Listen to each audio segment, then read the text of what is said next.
name is Alex Bateman, and here is some information on William H. Kilpatrick and his project method. Information taken from various educational research articles and journals, as well as our textbook, specifically Chapter 6. Progressive educational philosopher William Hurd Kilpatrick was born in White Plains, Georgia, and was educated in village schools. He graduated from Mercer University in Macon, Georgia. He later moved on to do graduate work at Johns Hopkins University.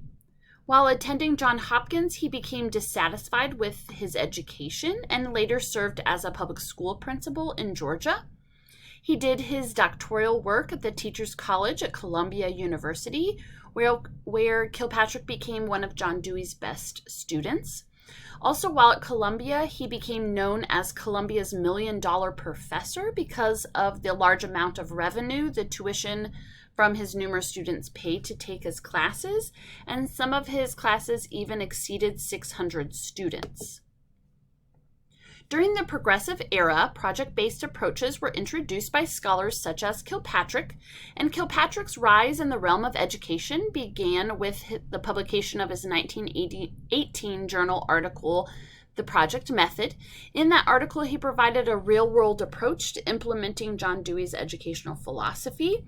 And Kilpatrick's article suggested that teaching students based on their interests and curiosity while learning by doing was better than relying on rote memorization for learning, making sure always that the approach was purposeful. Teachers using this approach selected projects based on the children's interests and included activities such as putting on a play, creating a newspaper, or even reporting about an animal in their environment. Kilpatrick's project method involved going through 4 steps. The first step, purposing, where the project takes on like a real-world purpose. The second step, planning, students using the teacher only as a facilitator, not a giver of knowledge, would plan steps to execute the project. Executing is the third step, which involves following the steps planned to complete the project. And finally, the last step, judging, where the teacher and or the students evaluate the outcome of the project. Drawing on Dewey's earlier work, he attempted to demonstrate how students could engage in purposeful activity at the intellectual, physical, and affective levels. And Kilpatrick wholeheartedly believed in purposeful activity.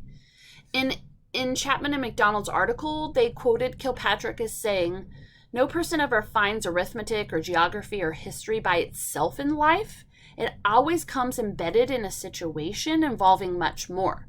It seems to me the wiser to learn it as we find it thus embedded, for then we shall the better recognize it the next time we meet it in life."